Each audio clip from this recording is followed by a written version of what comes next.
George Souris, Empire Legal. Today, guys, I want to show you a cheat sheet I've created for the top 10 must-knows for purchasers that are looking to buy in Queensland. We're going back to basics. All right, so the purchase of residential property in Queensland is a complex matter. There's over 18 different bits of legislation that govern property law in Queensland. We are your guides. We know the law and we know what needs to happen to protect our Queensland buyers. All right, let's jump straight in. Number 1, time essential. Time is of the essence of the contract. This means that you must perform all of your obligations under the contract strictly by the due date. For example, you must be ready, willing and able to settle on the settlement date. Otherwise, the seller may elect to terminate the contract and sue you for any losses suffered. You can lose your deposit. For most people, guys, that's their life savings. Number 2, deposits. The stakeholder for a conveyancing matter, who should be the solicitor or real estate agent on the deal, will hold the deposit in trust until the completion, whereby it's paid to the seller, usually less the agent's commission. If you were to terminate for valid reasons in accordance with the contract, then the deposit would be refunded to you, the buyer. If the deposit is not paid on time, the seller may be entitled to terminate the contract and forfeit the deposit and either sue you for damages or seek an order from the court that you specifically perform the contract and settle, or both. You should provide the deposit holder with a copy of receipt for payment as soon as you have made that payment. Number 3, building and pest. If the contract is subject to satisfactory building and pest inspection reports, you must take all reasonable steps to obtain these reports. You must use a licensed building inspector, otherwise you're not able to terminate the contract on the grounds that you're not satisfied with the building and pest inspection. If acting reasonably you are not satisfied with the results of the building and pest reports, then you can elect to terminate the contract. Your other option is to waive the benefit of the condition, in which case the contract will no longer be subject to this condition and you will be obliged to proceed with the contract. In either of these cases, you do not have any recourse against the seller under this condition for issues which are raised in the building and pest reports. Pre-contract tip. Discuss with your chosen inspector the time frame they suggest will be sufficient to arrange the inspection, compile the report, and then give to you for review. Usually this is 7 or 14 days. Okay, number 4, finance. If your contract is subject to finance, you must take reasonable steps to obtain finance approval by the approval date from the lender listed on the contract. Taking reasonable steps to obtain finance approval includes making application as soon as possible after the contract is signed and pursuing the application diligently. You will need to notify the seller as to whether you have an approval on or before 5 p.m. on the finance date. If you do not have written finance approval from your financier, you may seek an extension of time for finance. An extension is never guaranteed and there is a risk that your request may be declined. Alternatively, you may elect to waive the benefit of the finance clause. However, waiving the condition means you're bound to complete the contract regardless of whether your financier approves finance or not. So, risky business. If you do not notify the seller that the finance is approved or that the condition is waived by the deadline, then either party can terminate the contract. Pre-contract tip. Check with your broker or banker before you sign the contract to discuss their suggested time frame for finance. Commonly 14 or 21 days from signing.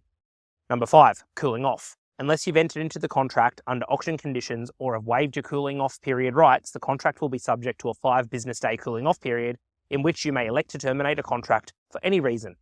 The cooling off period starts on the day you receive from the seller or their agent a copy of the contract signed by both parties, or if that day is not a business day, the next business day. If the seller signed the contract before you did, the cooling off period starts on the day that you signed the contract and communicated your acceptance to the seller.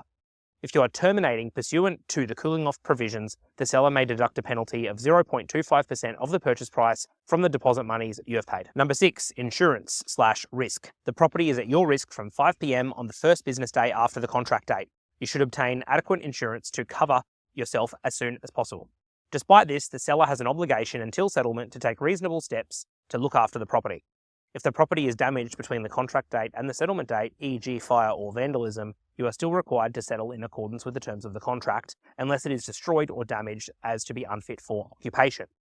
All right, number 7, guys, settlement extension notice. The REIQ standard contract terms provide both parties with a unilateral right to extend the settlement date by a period of up to 5 business days without requiring agreement of the other party.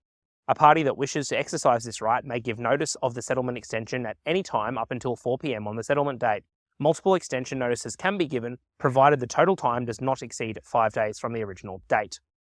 Pre-contract tip. If you require a fixed date for settlement and would like to negotiate to remove this right for both yourself and the seller to extend up to 5 business days, please contact us to discuss and we can draft this special condition. This is particularly important for sale purchase matters. Number 8, keys. The seller is obliged to deliver all keys to the property at completion. you should consider whether you'd like to collect the keys following settlement directly from the seller's agent or from your solicitor's office and notify your solicitor accordingly. The standard procedure is for the agent to hold the keys until settlement is confirmed. Number 9, buyer beware. In Queensland, the onus is on the buyer to undertake searches and satisfy itself in relation to the property.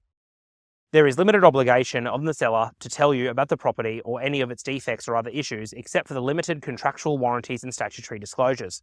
Common practice is that the contracts are often signed first and searches conducted post-contract. This becomes a problem for buyers because the search results may not be identified in sufficient time for the buyer to identify issues and exercise any remedy against the seller under the contract. If you have any particular concerns, you should communicate this to your conveyancer before signing a contract.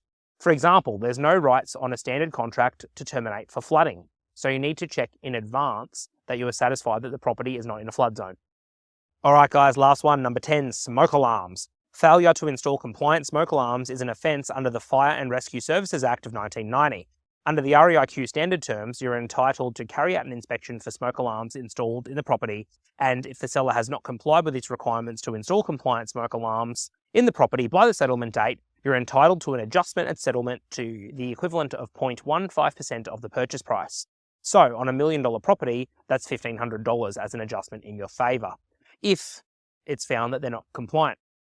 If the adjustment is not claimed by settlement, you're not able to make any claim against the seller in relation to the seller's failure to install compliant smoke alarms later, and it's your problem to bear. Okay guys, that's our top 10 tips for buyers in Queensland. Hopefully you got something good out of this. Like, subscribe and share. Guys, we're almost at 600 subscribers for YouTube. It's always been our dream to hit 1,000.